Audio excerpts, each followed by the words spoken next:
안녕하세요. 오늘도 세안살롱을 찾아주셔서 감사합니다. 서울 성북구에 사는 38세 여자입니다. 분식집을 운영하다 보면 아침부터 혼자 있는 날이 많아요. 흔히 오픈 준비라고 손님이 오시기 전 재료를 준비하고 가게를 청소해야 하잖아요. 제가 주로 듣는 노래가 있어요. 바로 쨍하고 해뜰 날인데요. 그 노래가 제게 특별한 이유가 있어요. 제 생에도 정말 칠흑 같은 어둠이 찾아왔던 시기가 있었거든요. 하지만 그 끝에 봄날을 맞이할 수 있었던 이야기를 들려드리고자 합니다. 아무래도 제 나이가 아직 젊다 보니 이런 말을 하는 제가 이해 안 되실 것 같은데요. 제 기구한 사연을 들어보신다면 아마 깊이 공감하실 것 같아요. 그리고 모르긴 몰라도 잘 버텨주어서 고맙다는 말도 해주실 거라 믿고 싶어요. 물론 저 역시 처음부터 칠흑 같은 어두운 환경에 있었던 건 아니었어요. 저도 남편과 함께 소박하지만 행복한 가정을 꿈꾸던 평범한 여자였으니까요. 하지만 삶은 뜻밖의 방향으로 흘러가더군요. 남편과 저는 10년 전 결혼했어요.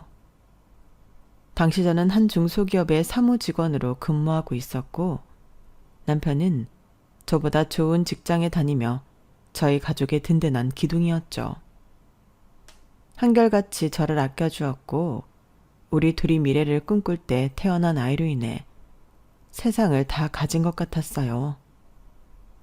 하지만 그런 평온한 날들은 너무나 갑작스럽게 끝나고 말았죠. 여보세요? 한정수 씨 부인 되시는 거 맞으시죠? 남편분께서 교통사고를 당하셨어요. 지금 많이 위급한 상태라. 아니, 무슨 말씀이세요? 우리 남편은 회사에 있는데요.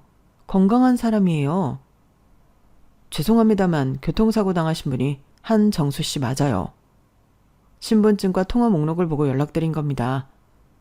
정말 죄송하지만 지금 병원으로 와주셔야 합니다. 아니, 그럴 리가 없는데? 제가 지금 당장 가겠어요. 전화를 끊고도 한동안 멍하니 생각을 다듬어야 했어요. 회사에 있어야 할 사람이 교통사고를 당했다니. 게다가 위급해서 빨리 와야 한다니. 겉옷을 걸치고 뛰어나갔지만 머릿속은 온통 혼란투성이었어요. 남편은 건강하고 규칙적인 생활을 했던 사람이었어요. 그래서 사고 소식이 더 믿기 힘들었어요. 장난 전화일 거라고 스스로 다독이며 병원으로 향했지만 도착을 했을 땐 이미 남편은 차가운 몸으로 저를 기다리고 있었어요. 차장이었던 남편은 평소 외근 나갈 일이 없었어요. 회사 내 직급이 있으면 보통 그보다 낮은 사람들이 나가기 때문이죠. 그런데 웬일인지 그날은 남편이 나가겠다고 말했다더군요. 남편의 장례식장에 온 회사 사람들이 알려줬죠. 그들도 꽤 충격을 받은 것 같았어요. 남편의 사고 원인은 급발진 차량이라고 누군가가 저에게 말해주었지만 그때 제 귀에는 아무것도 들리지 않았어요. 그저 남편과의 마지막 대화가 머릿속에 맴들 뿐이었죠. 오늘은 늦어? 오늘은 일찍 갈 거야. 은혜랑 외식하자. 외식 생각에 들떠있던 제가 그게 마지막 대화가 될 줄은 꿈에도 몰랐어요. 남편의 그 목소리가 지금도 제 귀에 맴도는 것 같아요. 남편은 그날 영영 돌아오지 못했어요. 남편이 떠난 후 저는 어린 딸과 단둘이 남았어요. 생각할 틈도 없이 현실이 몰아쳤죠. 딸 은혜가 태어난 후 외벌이로 남편이 가장이고 저는 집안 살림을 담당했었어요. 그런데 하루아침에 제가 가장이 되었던 거죠. 어떻게 딸을 키울지 생계를 어떻게 꾸려나갈지 막막했지만 이대로 무너질 수 없었어요. 남편이 떠난 후 저는 남편의 퇴직금과 보험금을 손에 쥐고 한참을 고민에 빠졌죠. 정수 씨라면 어떻게 했을까? 스스로에게 수없이 물었지만 답은 쉽게 나오지 않았어요. 주위에 기댈 사람도 없었어요. 20살 때 돌아가신 아빠, 은혜가 태어난 지 꼭 1년 만에 세상을 떠난 엄마. 남편의 빈자리는 유난히도 크게 느껴졌죠. 직장을 다시 나가는 것도 생각해 봤지만 어린 은혜를 두고 집을 비울 자신이 없었어요. 우선 아파트를 매매하면서 생긴 대출금의 일부를 갚고 남은 돈은 급한 일을 대비해 저축했어요. 그리고 일부를 떼어 작은 가게를 열기로 결심했죠. 평소 남편이 제가 만든 떡볶이를 먹으며 세상에서 제일 맛있다는 칭찬을 했던 게 떠올랐거든요. 그 칭찬 한마디가 자꾸 마음에 걸렸어요. 이걸로 은혜와 나, 우리 둘의 생계는 책임질 수 있지 않을까 싶은 생각에 용기를 냈어요. 하지만 가게를 한다는 건 생각처럼 쉬운 일이 아니었어요. 재료 손질 같은 일은 힘들어도 할 만했지만 집에서 아이만 보던 제가 손님을 응대하는 건 정말 어려웠거든요. 작은 실수라도 하면 손님이 떠나버릴까봐 조마조마했고 맛이 없다면 어떡하냐고는 걱정으로 날마다 긴장의 연속이었어요. 처음 한두 달은 정말 눈코 뜰 새 없이 바빴어요. 몸은 고됐지만 은혜를 위해서라면 버틸 수 있다고 스스로를 다독였죠. 그러던 어느 날 시댁 식구들이 하나둘씩 저를 찾아오기 시작했어요. 동서 매정하다. 어떻게 서방님 떠나고 한 번도 연락을 안 해? 내가 꼭 이렇게 찾아와야겠어? 오셨어요. 그동안 바빴어요. 가게 적응도 해야 했고 그의 빈자리 은혜가 느끼지 못하게 더 신경도 써야 했고요. 그래. 알지. 그래도 가족끼리 보고 좀 살자. 서방님이 있을 땐 그래도 매번 우리 다정이 용돈도 주고 그랬는데 그런 작은 아빠 없다고 애가 얼마나 서운해하는지. 다정이가 그런 말을 해요? 걔가 그런 말 하래야? 내가 그렇다는 거지. 눈치가 빤하잖아. 공부하는 거 힘드니까 맛있는 거라도 사서 먹으라고 용돈도 잘 줬었는데 그런 작은 아빠 없으니 애가 얼마나 서운하겠어. 안 그래? 너무 어이가 없어서 대꾸할 가치도 못 느꼈어요. 무슨 생각을 해야 저런 말을 아무렇지 않게 할 수 있을까요? 사람이 할 말은 아니라고 생각했죠. 하지만 용돈을 못 받아 서운하다는 말은 시작에 불과했어요. 형님은 점점 더 노골적으로 금전적인 요구를 하기 시작했고 뻔뻔함의 정도는 날이 갈수록 심해졌어요. 내가 진짜 이런 말까진 안 하려고 했는데 동서 그러는 거 아니야. 네? 제가 뭘요? 그래, 한치 건너 두치라고 동서는 피 안 섞였으니까 신경 안 써도 된다고 생각할 수 있는데 그러는 거 아니라고. 그러니까 뭘요? 지난번에 말씀하셨던 다정이 용돈 그 이야기예요? 알고 있네. 알고 있으면서 지금까지 입 싹 씻었던 거야? 지금 장사해서 저랑 은혜 먹고 살기도 바빠요.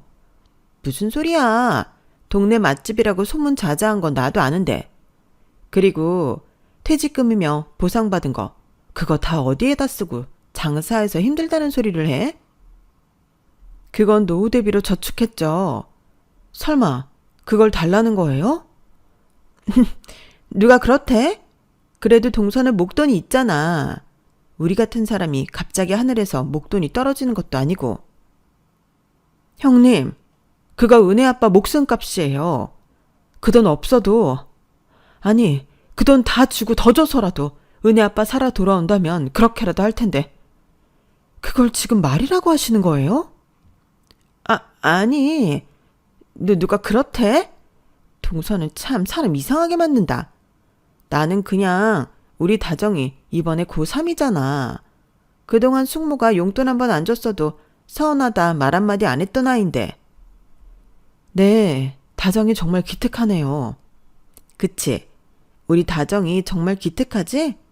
선생님들도 인서울은 떼놓은 당상이라고 이야기해서 정말 기대 중이야. 어느 대학에 갈까? 이참에 숙모가 딱 등록금 보태준다고 하면 얼마나 모양새가 좋아. 애가 자극받아서 서울대 갈지 또 누가 알아? 형님, 제 코도 석자예요. 지금부터 부지런히 모아서 우리 은혜 시집갈 미천 만들어놔야죠. 어머 동서, 은혜 나이가 몇인데 벌써 시집 보낼 준비해? 그렇게 안 봤는데 어디 재치짜리라도 알아본 거야? 그래도 조카한테 그러는 거 아니야. 다 같이 잘 살아야지. 동서는 동서만 잘 살면 된다고 생각하지? 그러지 마. 가족 좋은 게 뭔데? 이런 말도 안 되는 요구가 큰형님에게만 벌어졌다면 아마 사연을 안 썼을 것 같아요. 정수 씨가 막내라 위에 형이 셋 있었는데 큰형님을 시작으로 둘째, 셋째, 작은 형님도 이런 금전 요구를 끊임없이 해왔어요. 대학 등록금, 용돈, 수학여행 경비, 겨울 점퍼값 등등 형님들의 요구는 끝이 없었어요. 자신들은 외벌이라 더 이상 돈이 생길 곳이 없다고요. 저는 장사하느라 매일 수익이 나니 그걸 조금씩이라도 나눠야 한다는 주장이었죠. 가족은 그래야 한다고 말입니다. 형님들의 끊임없는 요구와 집요한 괴롭힘을 뒤로한 채 저는 앞만 보고 달리기 시작했어요. 정수 씨가 떠난 뒤 은혜에게 더 나은 미래를 선물하기 위해 제목 이상을 해야 한다고 다짐했기 때문이죠. 빠르게 변하는 세상에서 작은 분식집으로 언제까지 은혜를 키울 수 있을지 걱정되었던 전 새로운 목표를 세우게 되었어요. 우연히 은혜와 함께 본 TV에서 한 여성 CEO의 이야기를 봤거든요. 경영 지식을 쌓아 가게를 유지하고 은혜에게도 더 많은 걸 줄 수 있다는 생각에 결국 저는 야간 MBA 과정을 시작했어요. 은혜야, 엄마가 이제 좀 바빠질 거야. 저녁 장사 끝나면 학교 갔다가 밤 늦게 돌아와야 하는데 괜찮을까? 학교? 엄마도 학교 다니는 거야? 나처럼 숙제도 해야 해? 엄마 이제 공부하려고. 은혜한테 많은 걸 해주고 싶은데 그러려면 엄마가 많이 배워야 해. 알았어. 은혜 내년에 학교 가니까 혼자 있을 수 있어. 대신 엄마, 시험은 무조건 100점 맞아야 해. 알았지? 그래, 알았어. 엄마가 100점 맞으면 우리 은혜도 학교 들어가서 100점 맞을 거지? 100점은 너무 어려운데? 엄마가 장난친 거야. 우리 열심히 해보자. 은혜의 응원을 받으니 더 힘이 났지만 뒤늦게 시작한 공부가 정말 어려웠어요. 낮에는 가게에서 일하고 밤에는 강의실에 앉아 필기를 하는 일상이 매일 반복되었죠. 몸은 고단했지만 수업 내용은 재미있었고 무엇보다 막연한 미래지만 달라질 수 있다는 기대감이 저의 원동력이 되었어요. 다행인 건 분식집에 작은 방이 딸려 있어서 낮 시간엔 은혜와 충분한 시간을 보낼 수 있었다는 점이에요. 은혜는 제가 가게에서 바쁠 때도 옆에서 책을 읽거나 그림을 그리며 불평불만 없이 제 곁을 지켰죠. 그런 모습이 저에겐 큰 힘이었어요. 배우니까 세상을 보는 눈도 달라지게 되더군요. 가게를 단순히 운영하는 게 아니라 브랜드화하고 온라인을 통해 확장할 수 있는 가능성을 발견할 수 있었거든요. 그렇게 작은 분식점을 운영하며 온라인 쇼핑몰을 시작하게 되었어요. 처음엔 단순히 제가 만든 떡볶이 소스를 판매하는 것에서 출발했는데요. 주문이 하나 둘씩 들어오며 가능성을 보게 되었죠. 제가 만든 소스를 맛있다고 말하는 고객들의 리뷰를 보며 조금씩 자신감도 생겼고요. 온라인 쇼핑몰을 병행하며 저는 자신감이 쌓여갔는데요. 조금씩 변화하는 가게와 제 삶을 보며 더 큰 꿈을 꾸게 되었어요. 떡볶이 소스만 판매하는 게 아니라 제가 만든 분식점 레시피를 응용한 즉석식품을 개발해 보자고요. 번거롭게 매번 떡볶이 떡이랑 오뎅, 파, 삶은 계란 같은 재료를 사두는 것보다 간편하게 봉지로 뜯어 만들어 먹는 게 수요가 있을 거라고 판단했죠. 실제로 레시피 개발은 예상보다 순조롭게 진행되었고 손님들에게 물어봤을 때도 긍정적인 피드백으로 한 단계 도약할 듯 했어요. 하지만 문제는 자금이었어요. 초기 물류 비용을 감당하기엔 제가 가진 자금이 부족했거든요. 남편이 남기고 간 것을 사용해야 하는지 고민 안 해본 건 아니었어요. 하지만 만에 하나 사업이 잘 되지 않으면 그땐 은혜와 저 둘 다 길바닥에 나앉을 수 있다는 최악의 경우도 생각해야 했죠. 엄마, 왜 한숨을 쉬어? 그러다 땅 꺼지겠다. 어? 엄마가 한숨 쉬었어? 생각하느라 한숨 쉰지도 몰랐네. 왜? 공부하는 게 어려워? 아니, 공부하는 건 재밌어. 그럼 가게 하는 게 힘들어? 아니, 손님들이 엄마 떡볶이 맛있다고 하니까 그것도 안 힘들어. 그런데 왜 한숨이야? 엄마가 하고 싶은 게 있는데 돈이 부족해서 어디서 뚝딱하고 나왔으면 좋겠다는 생각하니까 엄마도 모르게 한숨이 나왔나 봐. 엄마 뭐 하고 싶은데? 얼마 필요한데? 내가 용돈 모은 거 줄까? 아유, 우리 은혜. 엄마한테 그동안 모은 전 재산 다 준다고? 나 그거 없어도 괜찮아. 돈은 또 모으면 되니까. 그런데 엄마 한숨 쉬는 건 싫어. 힘들어도 멈추지 않고 달릴 수 있었던 건 은혜의 응원 덕분이었어요. 그런 말을 들으니 정신이 번쩍 나면서 한숨 짓고 있을 게 아니라 발벗고 뛰어야겠다는 생각이 들기 시작했어요. 안녕하세요. 저는 떡볶이와 튀김을 베이스로 한 즉석식품을 개발한 윤미래라고 합니다. 제 제품은 네, 듣고 있어요. 구체적인 수치나 예산 계획에 대해서 자세하게 말씀해 주시겠어요? 지금까지 연구개발 비용은 약 500만 원 정도 들었고 초기 생산을 위한 자금은 네, 알겠어요. 그런데 지금 자금이 부족하다면 어떻게 해결하시고 어떻게 갚아 나가실 계획인가요? 현재로서는 지금처럼 창업투자 설명회를 통해 투자자들을 찾아보려고 해요. 추가로 온라인 판매를 더 열심히 해서 자금을 모을 계획입니다. 좋은 계획이네요. 하지만 시장 규모나 경쟁업체 분석처럼 좀 더 구체적으로 준비하셔야 할 것 같아요. 네, 말씀 감사합니다. 더 준비해서 다시 도전하겠어요. 그렇게 각종 창업 공모전이나 투자 설명회를 찾아다니며 자금을 확보하기 위해 노력했지만 현실은 만만치 않았죠. 그럼에도 불구하고 저는 계속해서 새로운 기회를 찾아다녀야 했어요. 동서, 지금 어디야? 네? 지금 밖이에요. 그러니까 어디냐고. 요 며칠 가게 문 안 열어? 설마 망한 건 아니지? 제가 좀 볼 일이 있어서요. 은혜 어린이집 있을 때 알아봐야 해서 늦게 열어요. 그런데 웬일이세요? 웬일은 무슨. 그렇게 말하니까 꼭 남처럼 멀게 느껴지네. 곧 있으면 추석이잖아. 추석 때 올 거지? 네, 가야죠. 어머님 아버님한테 은혜 보여드려야 하니까. 그래, 서방님 먼저 떠났어도 가족이 남았으니까 자주 얼굴 보고 살자고. 그런데 이번 추석에 용돈 대신 올리브영 상품권으로 준비해줘. 알았지? 네? 그게 무슨... 아니, 매번 서방님이 현금으로 우리 다정이 용돈 줬었거든. 그랬더니 쓸데없는 데 사용하잖아. 한두 푼도 아니고 몇십만 원을. 그래서 차라리 화장품 살 수 있게 화장품 가게 상품권으로 달라고 미리 말해두는 거야. 네, 준비는 하겠는데 솔직히 그 사람 살아있을 때처럼 넉넉하게 준비하긴 어려울 것 같아요. 이해해 주세요. 그게 무슨 소리야? 동서 가게 망한 것도 아니라며.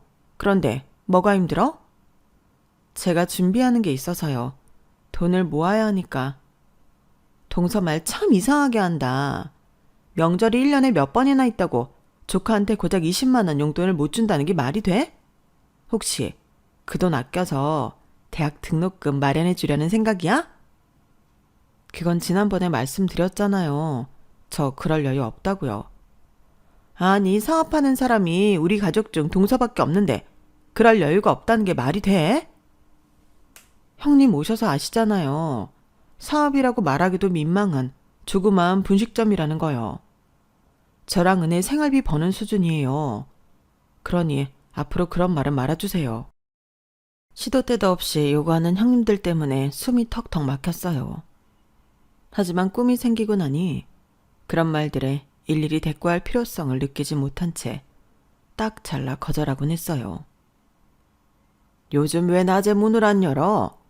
점심 한 끼 떡볶이로 때우려고 몇 번이나 왔다 갔다가 헛걸음했잖아. 오셨어요? 요즘 제가 바빠서요. 아이 세상에 안 바쁜 사람이 어딨다고? 나는 뭐 시간이 남아서 두정거장이나 걸어서 여기까지 오는 줄 알아? 아, 죄송해요. 제가 뭘 좀 하고 싶은데 생각처럼 안 돼서요. 방법을 찾다 보니 요즘 바빴어요. 오랜만에 분식점을 일찍 연 날이었어요. 평소 저희 집에 단골처럼 들리시던 어르신이 있었죠.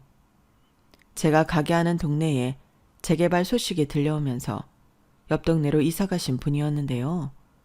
구경차 예전 동네에 들리셨다가 분식집이 생긴 걸 보시곤 종종 오셨던 어르신이었어요.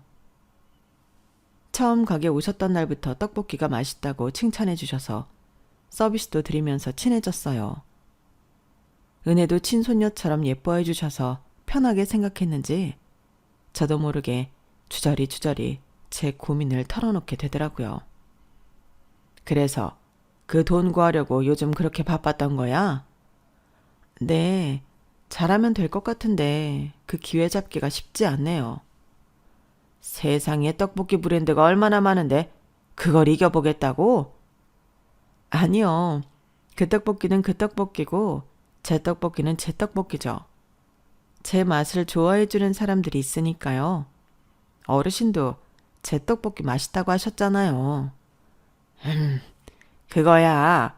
이 동네에 먹을 만한 곳이 없어서 그랬지. 그래서 하루가 멀다 하고 두 정거장이나 걸어서 떡볶이 먹으러 저희 집까지 오시는 거예요? 이사간 동네에도 떡볶이 맛난 데가 하나도 없더라고. 그래.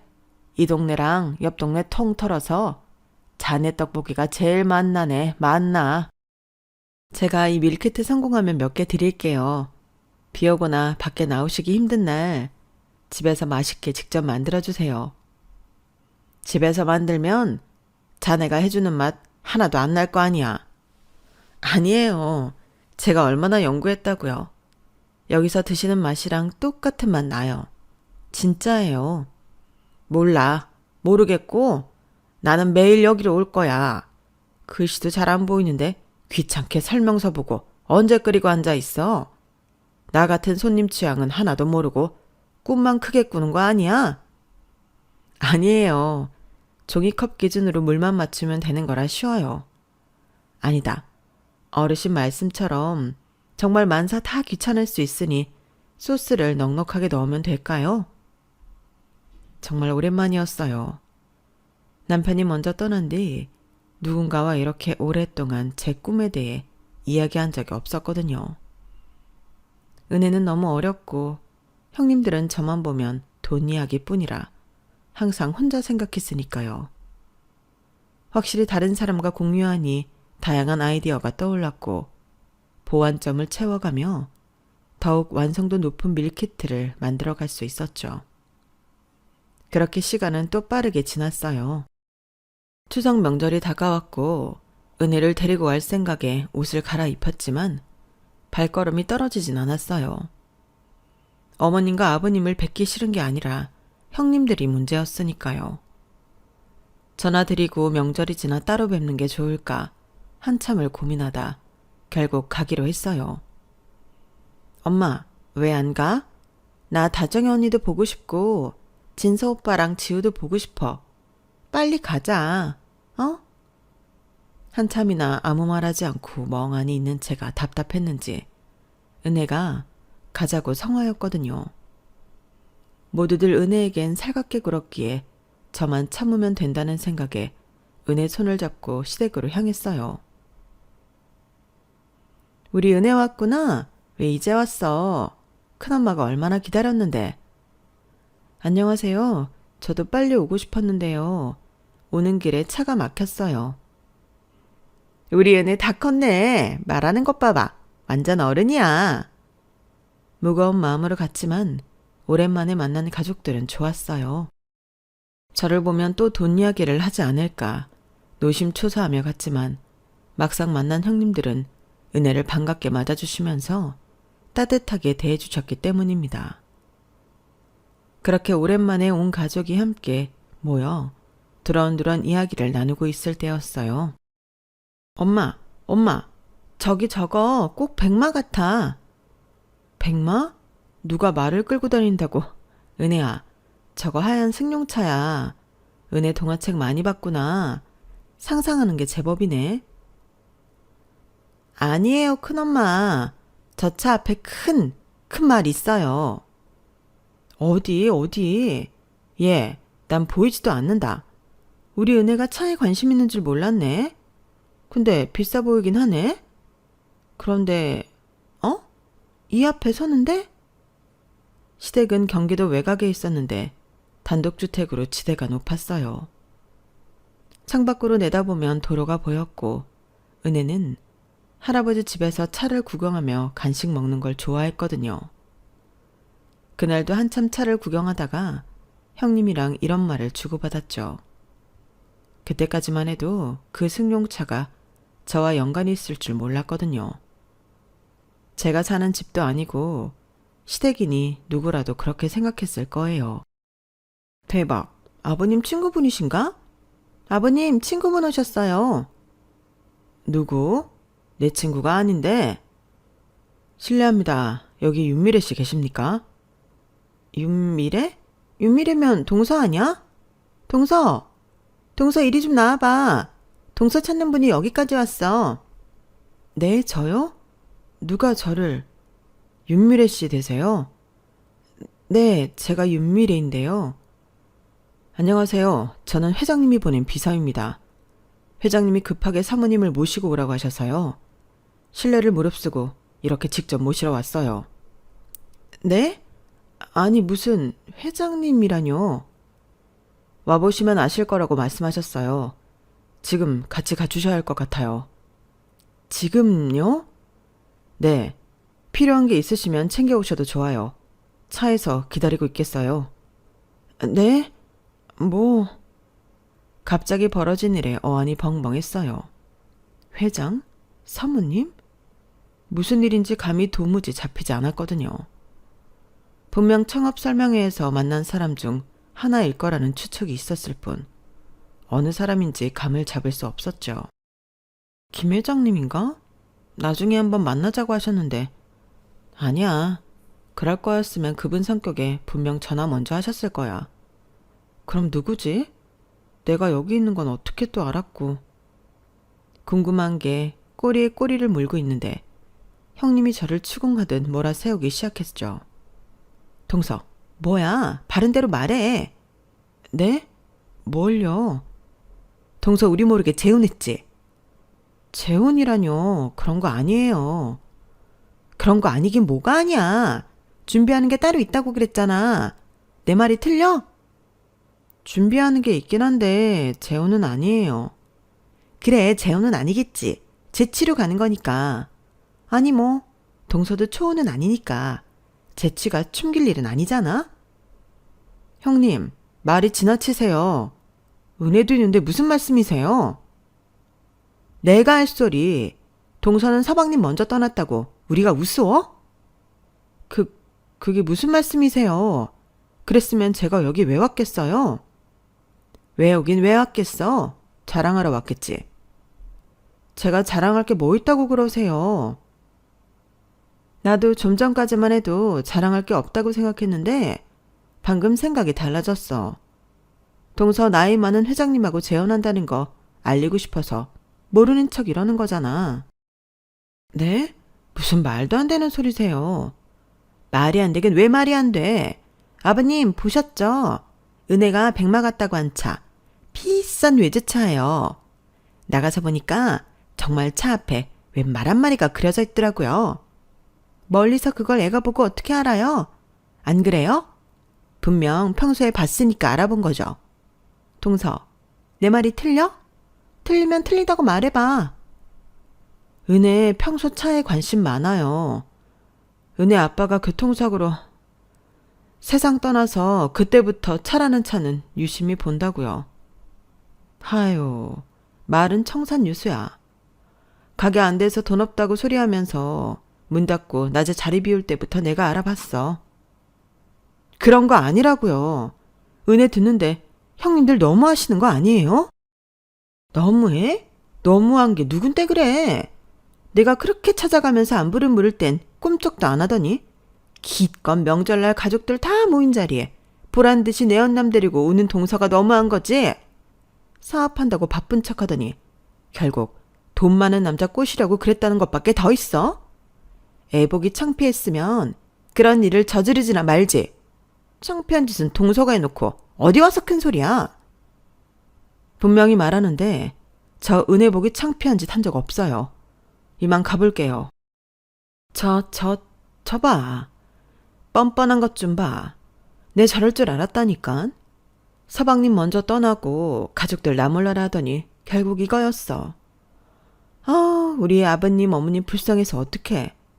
막내 아들도 먼저 떠났는데 막내 며느리마저 등 돌리네. 동서, 은혜가 누구 핏줄인지 똑똑히 기억해. 피는 물보다 진하다고. 돈에 눈 멀어서 나이 많은 노인네 좋다고 떠나는 동서. 내가 뭐라고 하지 않겠지만 은혜는 장씨 핏줄이라는 그거 하나는 똑똑히 기억해. 도저히 그곳에 있을 수 없어서 은혜를 데리고 빠져나왔어요. 아무리 제가 아니라 해도 이미 형님 귀에는 들리지 않더군요. 아니, 아예 들을 생각이 없다고 말하는 게 더 정확할 것 같았죠. 아직 초등학교 입학하지 않은 은혜도 눈치가 빤했는지 저를 따라 나오면서도 무슨 일이냐고 한마디 묻지 않았어요. 그 상황이 정말 화나고 속상했지만 무슨 일인지 알아야 이런 대우를 받았다는 거에 따질 수 있다는 생각에 집 앞에 기다리는 차에 올라탔어요. 한참을 달리던 승용차는 큰 건물 앞에 멈춰섰어요. 엄마, 여기가 어디야? 엄마도 몰라. 그런데 여기 있는 높은 분이 엄마를 찾았대. 가봐야 할 것 같아. 와, 이런 데 살면 되게 부자 아니야? 이 건물 회장님 같은데 되게 부자인 것 같아. 긴장된 마음으로 은혜 손을 잡고 회장실 앞에 섰어요. 누군지 궁금하고 도무지 감도 안 잡혔지만 하나는 확실하게 알 수 있었어요. 드디어 기다리던 기회가 왔다는 것 말입니다.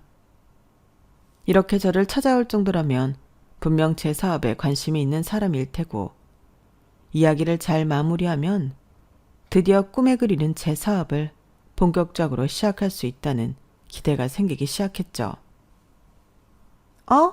옆 동네 할아버지다. 할아버지! 은혜도 같이 온 거야? 어서 와. 이리 앉아. 할아버지가 여기 회장이야? 여기 살아? 할아버지 옆 동네 사는 거 아니었어? 녀석, 뭐 그리 궁금한 게 많을꼬. 할아버지 옆 동네 사는 거 맞아. 여긴 회사야. 할아버지가 여기 대장이거든. 와, 할아버지가 이 건물 대장이야? 와, 할아버지 짱! 한참을 멍하니 서 있을 수밖에 없었어요. 회장실 문이 열리고 그 안에서 마주친 광경은 현실이라고 하기에는 정말 비현실적이었거든요. 늘 분식집에서 만나던 그 친근한 어르신이 웅장한 회장실에 앉아 계셨으니까요. 은혜는 이미 반가움에 겨워 어르신께 달려가고 있었고 어르신은 평소처럼 환한 미소로 은혜를 맞이하고 계셨죠. 익숙하면서도 낯선 모습에 저는 그저 그 자리에서 얼어붙은 채로 서 있을 수밖에 없었어요. 언제까지 서 계실 건가요, 윤미래 사장님? 어르신은 여전히 은혜를 무릎에 앉히신 채 저에게 말씀하셨어요. 네? 아니 저는 너무나 혼란스러워 자리에 앉으며 어르신을 바라보았죠. 많이 놀랐나 보군. 정식으로 인사하지. 나는 땡땡땡푸드 회장 김진섭일세. 지금까지 만났던 그 단골 손님은 잊어주게. 이제 사업 파트너로 정식 인사하고 싶으니까. 네? 말문이 막혀 더듬거리는 저에게 회장님은 따뜻한 미소를 지으시더군요. 윤 사장 떡볶이 맛에 반한 게 벌써 1년이 다 되어가네. 처음엔 그저 동네 분식집이 생겼다고 그렇게만 생각했는데 말이야. 이렇게 운명처럼 만나 사업 파트너가 될 줄은 나도 몰랐지. 머릿속이 하얘졌어요. 꿈을 꾸는 것만 같았죠. 분식집에서 늘 보던 정겨운 단골 손님이 이렇게 큰 회사 회장님이셨다니. 파트너? 정식으로 인사하고 싶다는 건 뭐야? 그러니까 지금 어르신이, 그러니까 회장님이 나랑 같이 하시겠다는 건가? 아니겠지? 떨리는 목소리로 어떤 말을 꺼내야 할지 찾고 있는데 머릿속은 벌써 바쁘게 움직였죠. 회장님께서 매번 오셨던 게, 자네 입에서 회장이라는 말을 들으니까 어색하구만. 사실 내 취미가 예전의 맛 찾기거든. 요즘은 어찌된 게 트렌드다, 퓨전이다. 예전 맛은 사라지고 다 비슷해져서 말이야. 자네 떡볶이를 처음 먹었을 때 나 어릴 적이 생각나더군. 꾸밈없이 정직하고 구수한 그 옛날 분식 맛이 그대로 떠올랐지 뭔가. 그래서 그렇게 자주 오셨군요. 저는 그런 것도 모르고. 그래. 당연히 자네는 모를 수밖에 없지. 사실 요즘 젊은 사람들이 선호하는 맛은 너무 화려하고 자극적이지.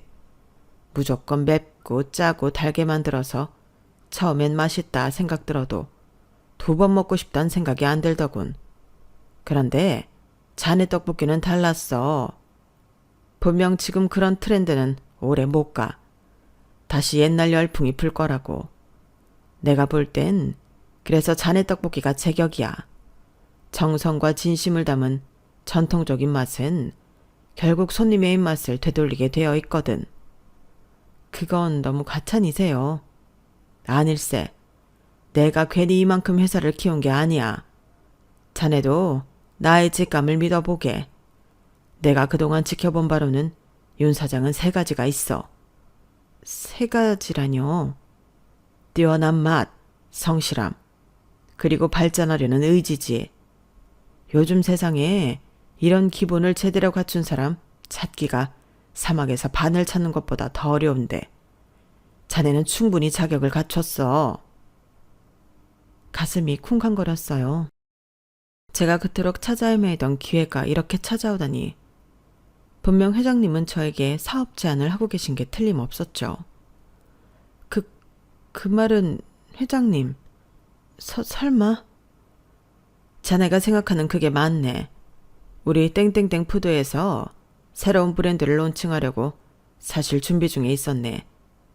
추억의 맛을 콘셉트로 분식 브랜드를 새로 개발하려고 했는데 도무지 그 옛날 맛이 나야 말이지. 그래서 말인데 자네 레시피로 함께 시작해보는 건 어떤가? 제 레시피로요? 그럼 여기 자네 말고 또 있나? 설마 내가 은혜한테 그런 소리를 하려고. 자네가 포장해준 떡볶이로 이미 테스트도 여러 번 거쳤네. 회장님은 흐뭇한 표정으로 계속 말씀을 이어가셨어요. 이건 비밀인데 윤 사장 모르게 여러 사람 시켜서 포장도 수십 번 해갔었고 맛도 완벽하고 자네가 말한 방법대로라면 대량 생산도 문제없다고 최종 결론까지 났지. 어때? 해볼 만하지 않겠나? 순간 그날이 떠올랐어요. 급하다며 어떤 분이 10인분을 포장해간 날이 있었거든요. 그렇게 많이 사가시는 분이 없어서 기억에 남았던 거죠. 그러고 보니 어느 순간부터 포장 손님이 늘었다고 했더니 그게 다 회장님이 제 떡볶이로 연구하려는 이유였다는 걸 이제 알게 된 거죠. 감사합니다, 회장님.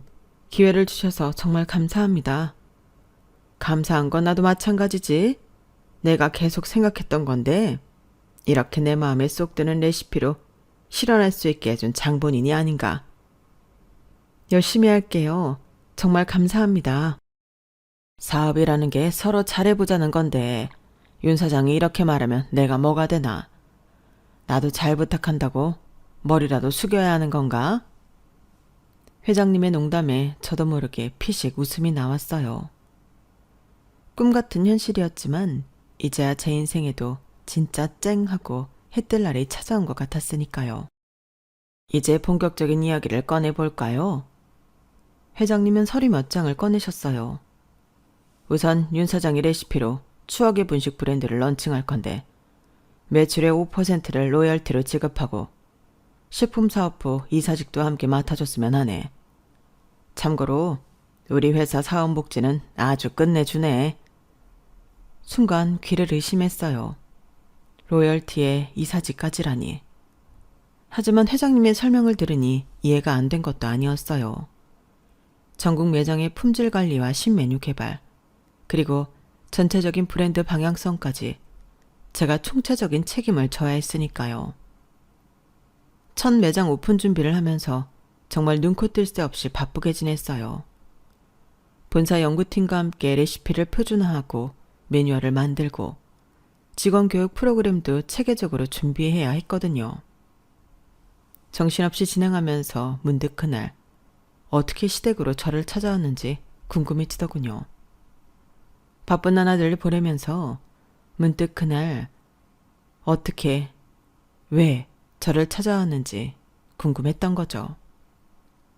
나중에 알고 보니 회장님께서 제가 명절에 시댁에 간다는 걸 아신 건 제가 그날 아침 일찍 가게에 들르신 회장님께 시댁에 가야 해서 일찍 문 닫는다고 말했기 때문이었죠.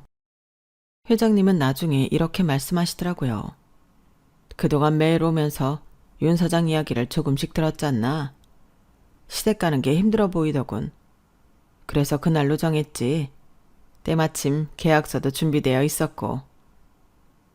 항상 제 이야기를 귀 기울여 들어주시던 회장님다운 배려였죠.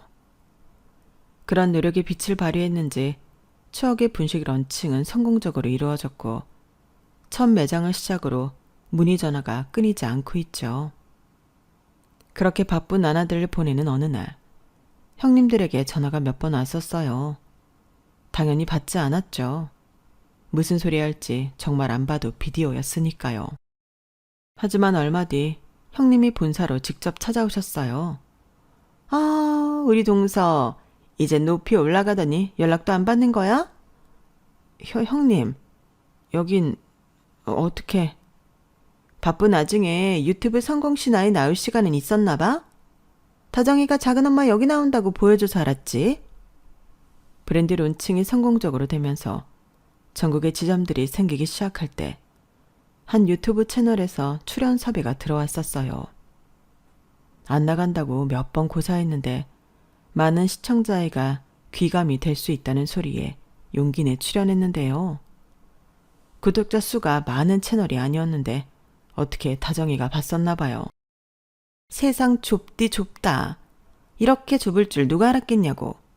우리 다정이가 요즘 애들 같지 않아서 창업에 원치 관심이 많으니까. 추천 영상으로 동서 영상이 딱 떴다잖아. 역시 가족은 가족이야. 피는 물보다 친해. 안 그래? 신기하긴 하네요. 그동안 오해해서 미안했어. 네?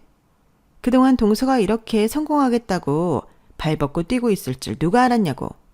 동서는 정말 대단한 사람이야.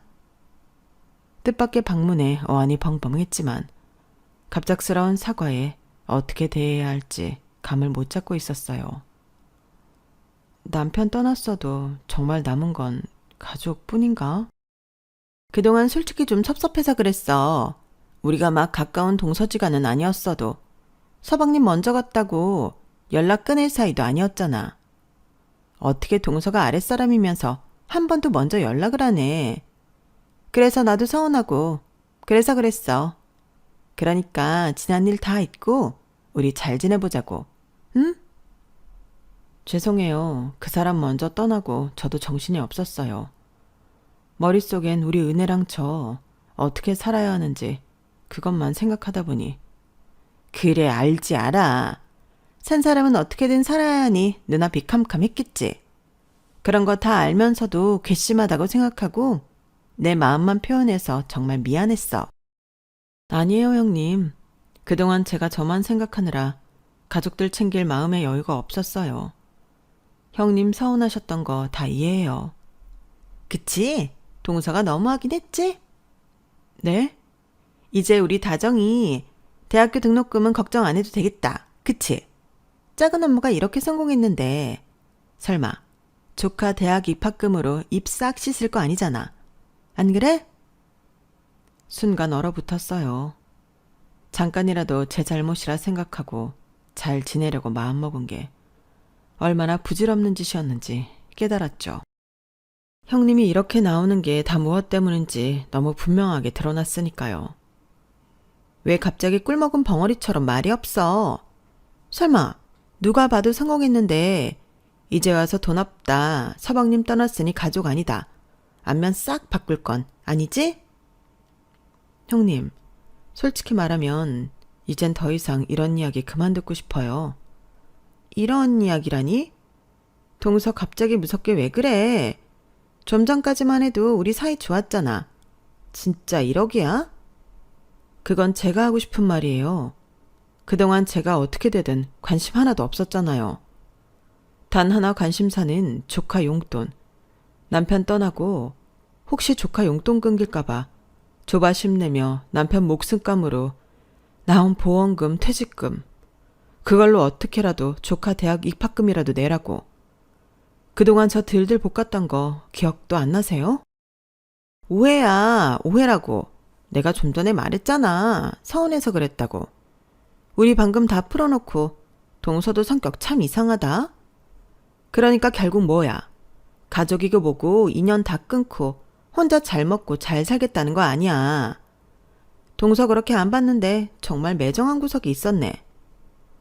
그건 제가 할 말이라고요. 매정?